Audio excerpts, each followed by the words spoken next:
Thank you all for joining us for today's talk, UX Challenges and Lessons in the Government Space by Dr. Felicia Chong. Dr. Chong is a senior UX researcher, content strategist with experience in both industry and academic settings, as well as government agencies. She specializes in designing and executing user research methodologies to inform website design strategies and enhance user experience. As an academic, she taught business writing, composition, editing, science writing, technical writing, and usability. Her work has appeared in the IEEE Transactions for Professional Communication, Programmatic Perspectives, Technical Communication, and Technical Communication Quarterly. She is also the co-author of Interpersonal Skills for Group Collaboration, Creating High-Performance Teams in the Classroom and the Workplace. Please join me in welcoming Dr. Chong. Thank you so much for joining us and for sharing your expertise. The floor is now yours. Great, thank you. Hello, everyone, and thank you to Dr. Saint-Amant for the introduction. I am Felicia Chong. In this presentation, I will provide an overview of my career path, how I transitioned from being an academic to working in industry, and how I learned about UX. Then I will share my experience working as a senior UX designer at a company that works on federal contracts. I will describe the types of government projects that I contributed to, the UX methodologies and tools that we use, the challenges we face, and the lessons that we learn. At the end, I will talk about the traits or skills that I think are important for conducting UX in the government space. This will take about 35 minutes, and then we should have time for questions and discussion later. Before I begin, I just want to quickly say thank you to Dr. Saint-Amant and Louisiana Tech for giving me this opportunity to share my experience with you. Great. Okay, so I am showing you my academic and career timeline here because being an academic who then transitioned to industry was never really the career path that I had planned. I definitely took a very unconventional path to end up being here today. So I guess the first lesson that I wanted to share with you is that sometimes life may not go the way that you had planned, but that may end up being a good thing. I also think that my past experience shaped the way I approach and conducted UX, which is why I wanted to give you this context. So let's go to the very beginning. My undergrad degree is actually in communication. I studied mass media because I thought I wanted to be a news anchor. I changed my mind after interning at a TV station where I saw the behind the scenes stuff that was involved.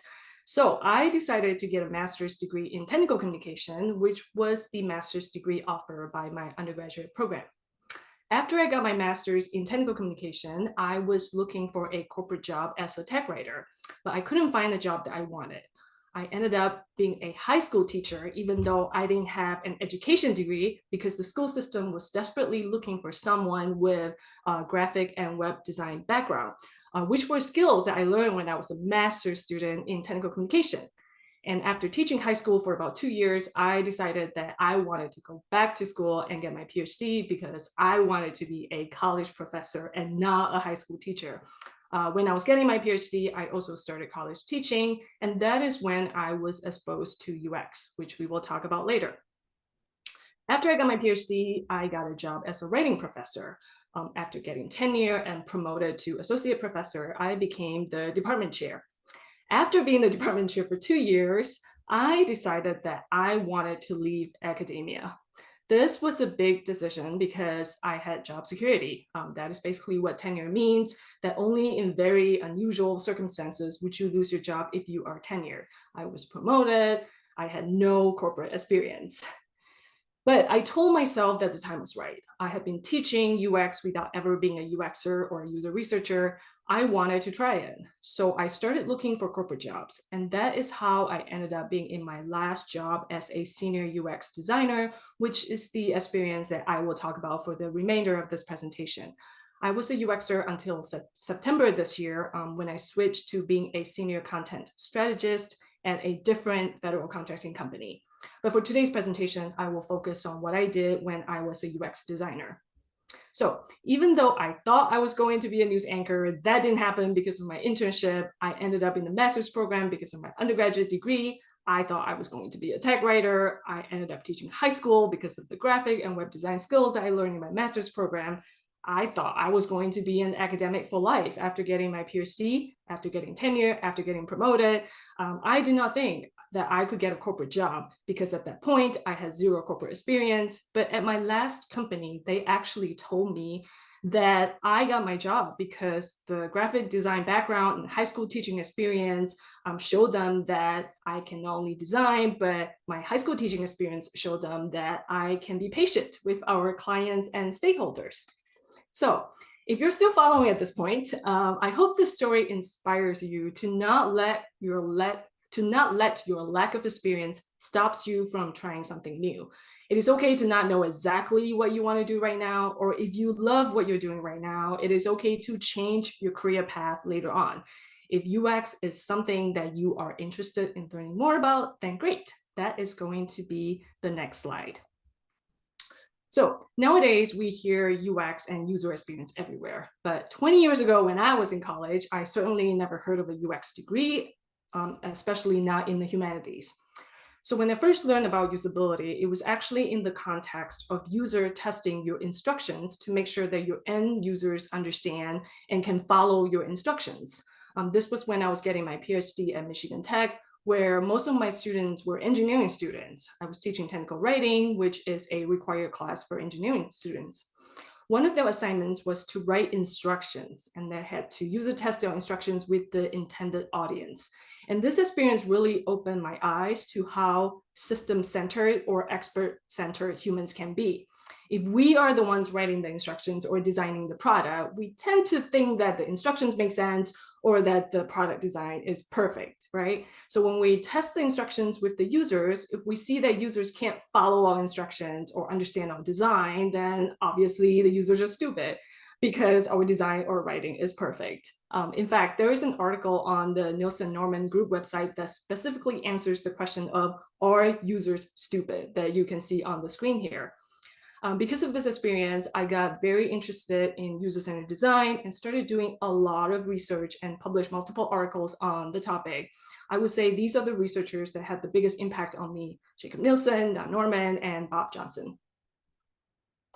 So after learning about UX, I think I experienced the red car syndrome. When we see or learn something for the first time, then we start seeing it everywhere.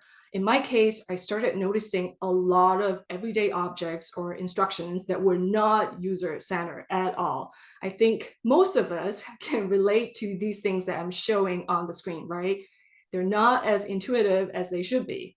So the reason that I'm bringing this up is that the concept of UX really affected my teaching life and now my job.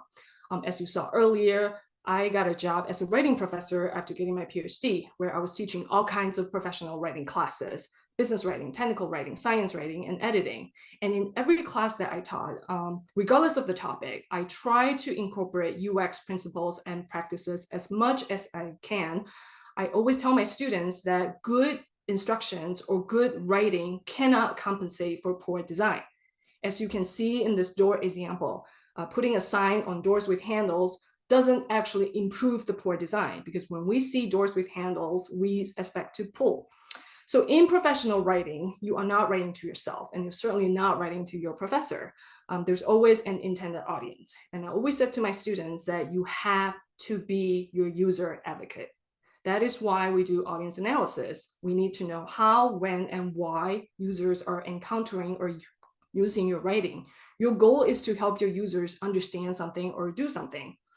This experience of incorporating UX in my teaching and research really helped me when I was looking for a corporate job, because I showed my potential employers that I wasn't just interested in researching UX or writing articles about it.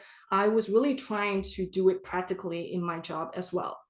And this leads me to the next part of my presentation, which is about the job search process.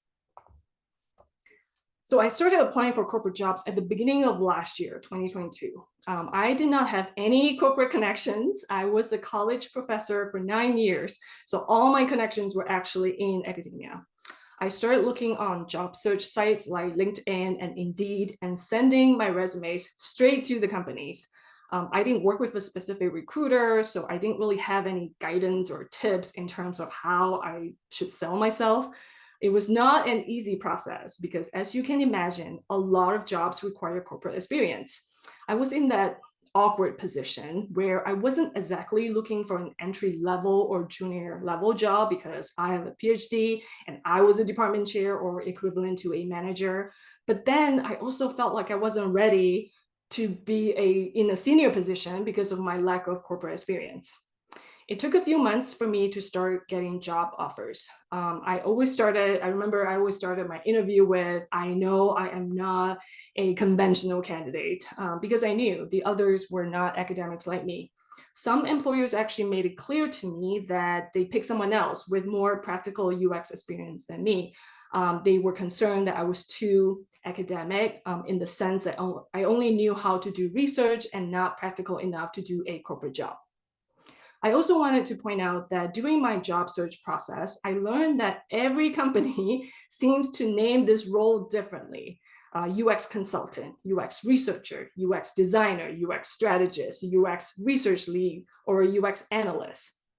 If you look at the job description, you will find that many of them are actually very similar. So if you are ever looking for a UX job, don't get too hung up on the titles. I would pay closer attention to the job description. The other thing I noticed with UX jobs is that the education requirements tend to be very, very broad. They're not all looking for someone with a UX degree or UX certification. They often say that they're looking for someone with a degree in HCI, psychology, or a related field.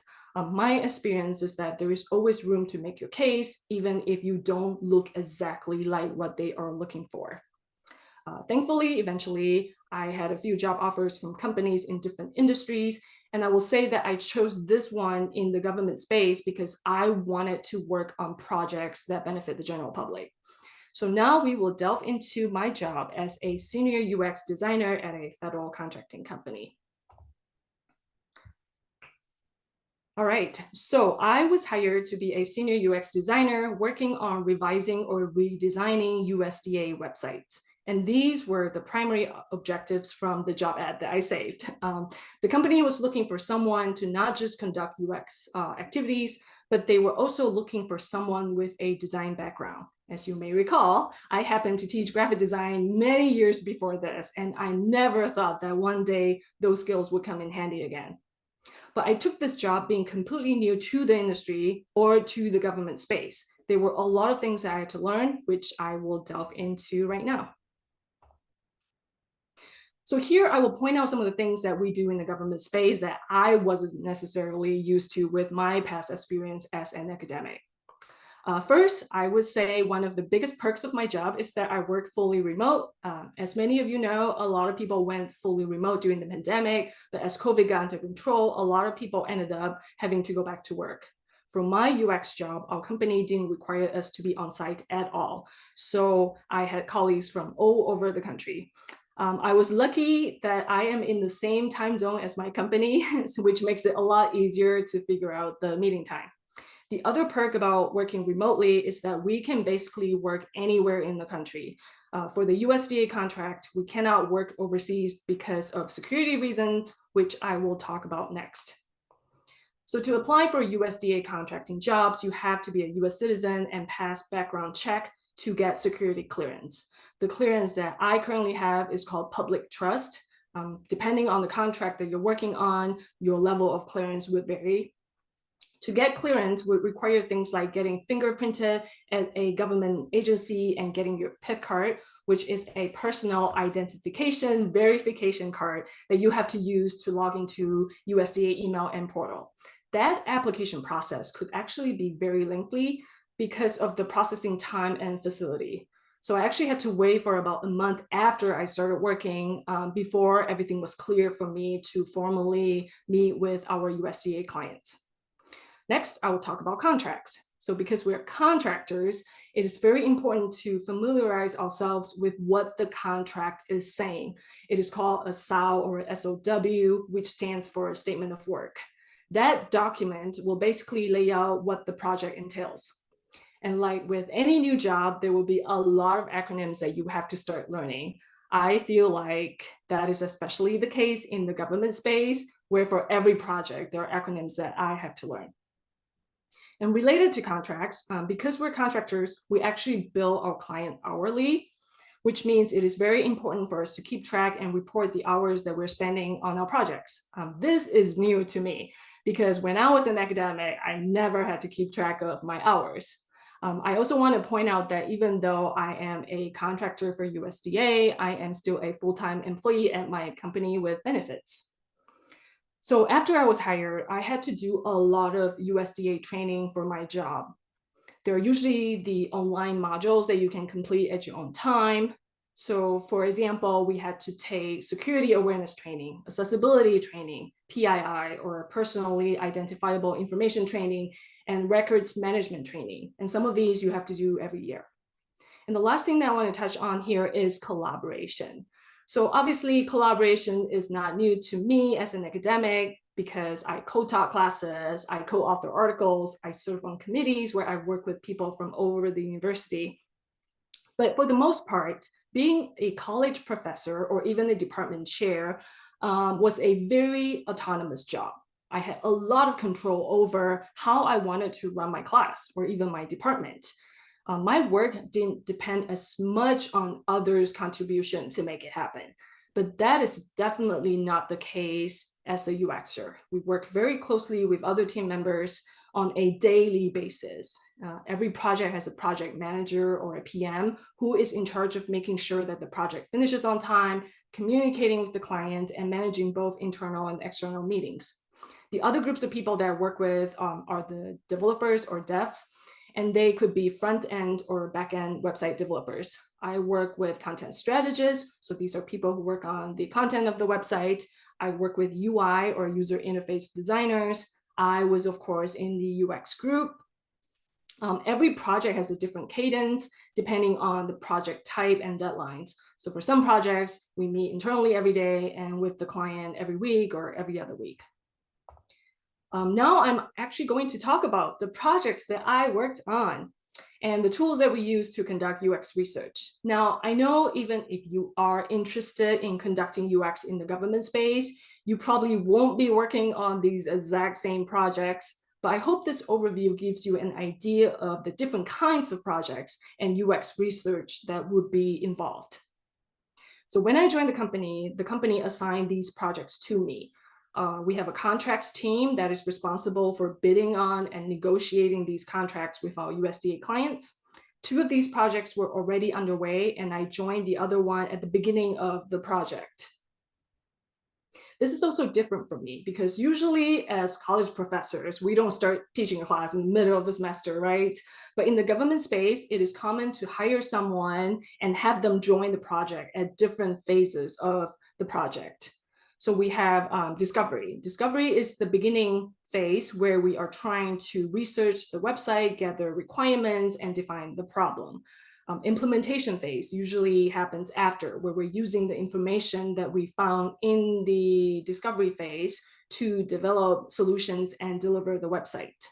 So depending on the project and the phase that I was joining at, sometimes the UX methods or tools had already been decided based on the way that the contract was written. And other times I was able to work with my team members to decide on the tools and methods that we could use, depending on the constraints that we had. Now, I also know that there is this stereotypical idea that government websites are poorly designed because they don't care about user experience or they don't use UX data. But I am a living testament that they are trying to change that. By hiring UX contractors like us, a lot of departments are actually actively trying to improve their website design or user experience. So the first client is ARS, which is the principal in-house research agency of USDA. Our task was to redesign ARS's PubAct manuscript submission system on their website, which houses the peer review articles based on USDA-supported projects. The challenge here was that the people who were submitting, reviewing, and approving the submissions couldn't input manuscript information into the system quickly and easily. So I joined the project as a manual QA or quality assurance tester who would examine the system through the lens of a user researcher. So I treated it as a user testing project. And because I was an academic for many years, I was able to bring in my experience with peer review articles and my expectation as a submitter or researcher who will be submitting my article information onto this website. As the QA tester, I was given hundreds of DOIs or digital object identifier for peer review articles that authors or researchers could submit on the website. The system is linked to the Crossref API, which stands for Application Programming Interface. This tool will auto-populate manuscript information. So for example, publication date, abstract, author information based on the DOI users enter. If you remember writing a research paper before, this system is very similar to the citation machine tool that will spit out, APA, MLA, or IEEE citation style. So after this page is populated with the article information, then it goes through a workflow where the submission will be reviewed by the reviewers and then approved by the supervisors. So as a QA tester, I work very closely with the dev team by reporting bugs or anomalies through tickets in Jira, which is a commonly used issue tracking tool. During this process, we met frequently with the client to make sure that they are satisfied with our solutions. And thankfully, the website was successfully launched on time in September last year. This was actually one of the shorter projects that I worked on, and I had never done QA before, so I learned a couple of lessons. First, anytime that you are linking the system with an external tool that auto-populates data, you have to be prepared for errors. Again, it's very similar to the citation machine tool that you may use when writing papers. Second, gather as much test cases or use cases as soon as possible. When we received the sample DOIs from the client later on during the project, we found new test cases that we didn't anticipate. So for example, we didn't realize that some authors or researchers may have multiple affiliations, which may not show up properly in the system that we built. With the time constraint, we weren't always able to solve all the issues that we found during the QA process. So if you are the UXer on the project, you want to make sure that you request those test cases sooner rather than later. And next, we are going to talk about Climate Hubs. So for this project, our client was Climate Hubs. It is the agency that links USDA research and tools from program agencies to farmers and researchers. So our task was to conduct qualitative and quantitative discovery activities to understand the current state of the website and collect insights that were needed for the next phase. There was little to no data on how the website was performing, from what is working to what could be improved. And in this case, because I was joining the project at the beginning, I was involved in creating a research plan that includes goals, research questions, methods, and timeline to identify pain points, prioritize features that would enhance user experience, and evaluate processes and governance. I conducted mixed methods UX research that included a heuristic evaluation and a user survey to identify issues, challenges, and user perceptions of their website. So following Norman's 10 usability heuristics for user interface design, which I'm sure some of you are familiar with, I identify key areas of the website that needed improvement. So for example, their external links were not always apparent, and there was a lack of consistent navigation. I also created a survey using SurveyMonkey to measure user perceptions of the current site. The survey was posted on the Climate Hub's homepage and sent to their newsletter subscribers. Because this was a discovery project, our deliverable was a strategic roadmap, which is basically an analysis of our research findings and recommendations based on our discovery activities. Here's a snippet of the heuristic evaluation findings that was included in our strategic roadmap report to our client. And through this project, I learned a couple of lessons. First, heuristics evaluation was actually very useful in identifying key issues with the website, which included navigation and information structure. And second, through the user survey, we identified user needs that were not able to be met by the agency at that time due to constraints. So for example, researchers wanted certain technical tools to be hosted on the Climate Hub's website, but unfortunately that was not possible due to their website capabilities. So for this project, the client decided to not move forward with the implementation phase due to budget constraints. So unfortunately, we were not able to work with them to redesign their website. And in this case, the government space is very similar to any other space where there are always going to be technical or budgetary constraints that prevents a project or website to be completed or revised. The last project that I'm going to talk about is the one that I'm still currently working on, but in a different capacity. The client here is USDA.gov, which is the department itself. So ARS and climate hubs that I described earlier are actually agencies that fall under USDA. USDA is the department that provides leadership on issues such as food, agricultural, natural resources, rural development, and nutrition.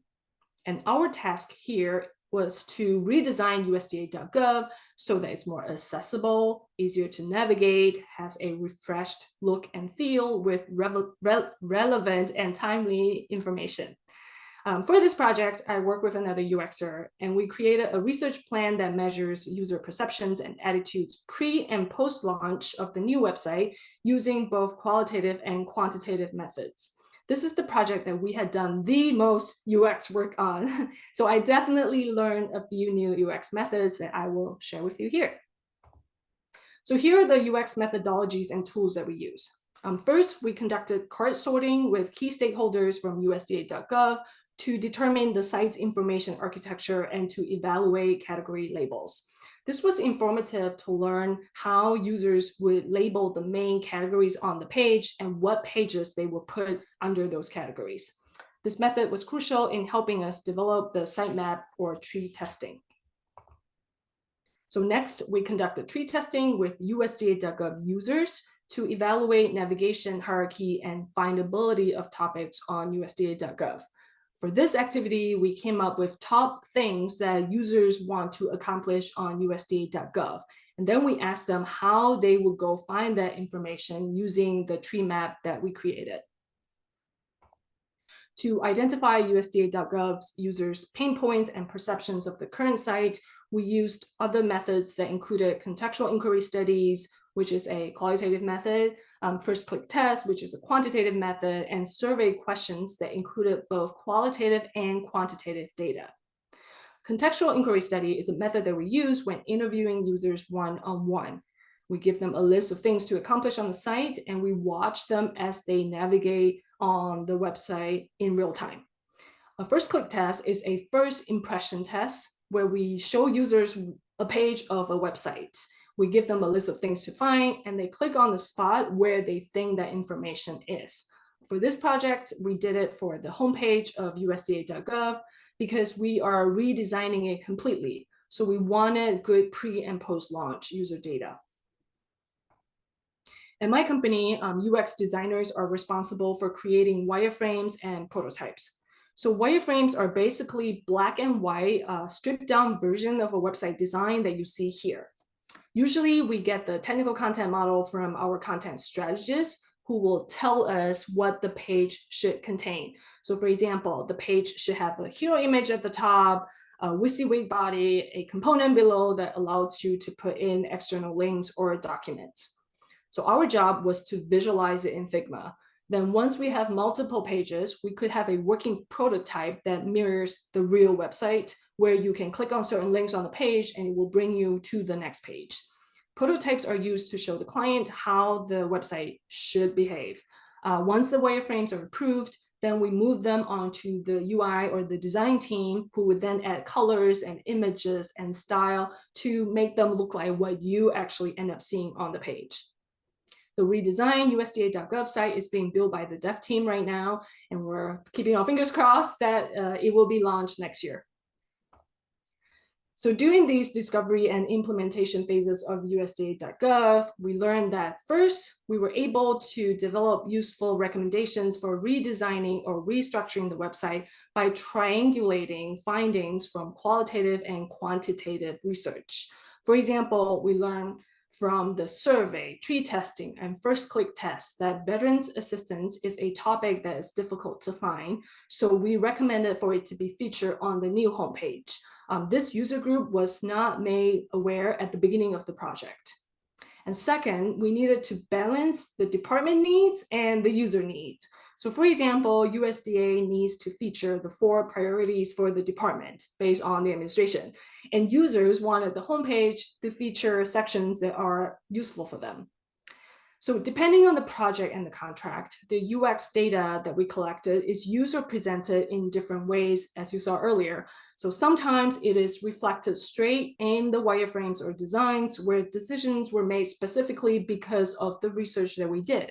And sometimes it is presented in a formal report to the client, like the strategic roadmap report, where they can decide what they want to do with that data. Now I'm going to quickly go through the tools that we use frequently, whether it is for UX, communication, or project management. And I would say that other than SurveyMonkey, the rest of these tools and websites were all new to me. So the first one that we use a lot on USDA.gov is Optimal Workshop, which is used for card sorting, tree testing, and first click tests. One thing to note with getting information from the public is that in order for us to reach to the general public, we have to get OMB approval. It is similar to the IRB approval that students get when they're conducting research in academia. It is a policy that requires federal agencies that collect information from 10 or more participants to get approval. I'm sure SurveyMonkey needs no introduction, but the feature that we use the most is actually filtering. And I'll give you an example. So let's say the first question we ask on USDA.gov is, what is your role? And the options would be, farmers, ranchers, researchers, and press or media. Then we ask them, what do they want to accomplish on USDA.gov? Or, what is the biggest challenge on the site?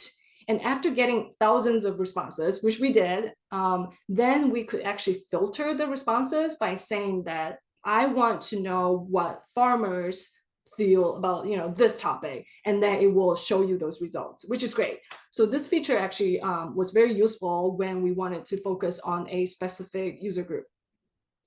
Mural or Miro are similar tools that are used to collaborate and brainstorm ideas. It is often used during the discovery phase when you are trying to get information from a group of stakeholders in terms of what they want the site to accomplish. Next, I'm going to talk about Figma, which is the design tool that I mentioned earlier. So even though I had prior graphic design skill, this was the tool that took me the longest to learn and master. Slack is a collaboration and communication tool that we use internally. It is basically an instant messaging tool. You can use it for meetings, for sending attachments, and for group chats. Every project has a channel, which is basically like a giant group chat for our project managers to communicate project information with us and for us to communicate with the team members on the project. This is also a big change for me because when I was in academia, email was the primary mode of communication. But in this space, emails are rarely used internally. Jira and Confluence are 2 websites that we use to communicate with our clients. Confluence is used as a documentation tool. So if we wanted to share wireframes or designs with our client, then we will post it on Confluence for them to review and approve. And Jira, as I mentioned earlier, is used for project management and issue tracking, which is very handy during the implementation phase when we are developing the website. And the last website that I want to mention here is USWDS, which stands for the United States Web Design System. It is a website that provides principles, guidance, and code to design and build accessible, mobile-friendly government websites and digital services. There is definitely a big push in the government space to design websites that are accessible. So when we are designing wireframes and prototypes, the components on USWDS are very helpful. All right, so if you are still following this presentation, or if you're still interested in conducting UX work in the government space, then the last thing I want to share with you here is traits or skills that I would say are important to have, other than being data-driven. So first, as a UXer, I think one of the most important traits is being curious about the actual user experience. It was easy for me because I was new to USDA and its audience, so I really had to make sure that I conduct the right research to find out how users are using USDA.gov or its agency websites. I know sometimes it is easy to fall into the trap of I am the intended user or everybody is the audience, but that is definitely not the case here. In this case, I am not a farmer or a rancher.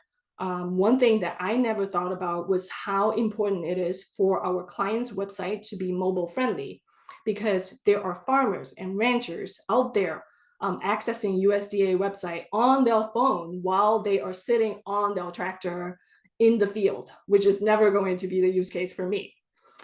Because these jobs are completely remote, it is also important to be self-motivated. There was a study published in the Harvard Business Review that says if you sit next to a high performer at work, your productivity and effectiveness will also increase. So when you are working by yourself physically, you really have to make sure that you are keeping track of your time, you are managing your projects very well. Because you may be joining project midway, like I mentioned earlier, it is important that you are motivated enough to onboard yourself, to go to the website, to read the contract, and to review meeting notes to familiarize yourself with the project. As I mentioned earlier, these projects require a lot of collaboration. So you have to be patient, because oftentimes what you have to do is dependent on somebody else's work or feedback or approval. But this collaboration also applies to working with external stakeholders, such as our clients and users, which in and of itself could be a challenge. Earlier, I mentioned that when I was an academic, I had a lot of control over how I wanted to teach my class or how I wanted to run my department. But working as a contractor in the government space means there are a lot of unexpected situations that are outside of my control. So being adaptable or flexible is key, because there could be project delays, employee turnover, change of product owners or stakeholders, and most recently for us, the potential government shutdown. So you need to be flexible and adaptable in how you conduct UX work. And this last point may seem odd, which is to be attentive and to take good notes. Because something is happening every day, it is easy to overlook an important detail without proper attention and documentation. Because we are in a lot of online meetings, even if the meetings are recorded, it is rare that people will go back and review the meeting recordings after. So being able to pay close attention and to take good notes would really help you do UX work. All right, so that concludes my presentation for today. My email and website are listed on the screen if you are interested in learning more about conducting UX in the government space. And as always, I welcome questions and comments. Thank you.